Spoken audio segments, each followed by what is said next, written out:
কোনো পরিকল্পনা আছে কিনা? চট্টগ্রামে এবং ঢাকায় 3 জন এই পর্যন্ত নিহত হয়েছে। তারা এই কোটার আন্দোলনে এসে নিহত হয়েছে। তাদের আমরা এই বিচারটা চাই। তারা কেন তাদের উপরে এমন অত্যাচার আক্রমণ করা হলো সেই বিচার আমরা চাই।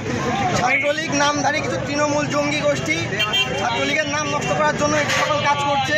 এগুলো কোঠা বা আমাদের ছাত্রলীগের কোনো কিছুর সাথে সম্পৃক্ত না। এটা সম্পূর্ণ অরাজনৈতিক একটা আন্দোলনকে ধ্বংসের মুখে নিয়ে আসার জন্য এইরূপ চক্রান্ত চলছে। আমরা সরকার কিংবা ছাত্রলীগের বিরুদ্ধে না, আমরা তাদের পক্ষে এবং আমরা আশা করছি তারা আমাদেরকে প্রয়োজন মতো সাপোর্ট দিবে ইনশাআল্লাহ। রাজনৈতিক আন্দোলন নয়, এই আন্দোলন আমাদের অধিকারের আন্দোলন। এই কোটা যদি বাতিল না হয় আমাদের ভবিষ্যৎ প্রজন্ম হুমকির মুখে পড়বে।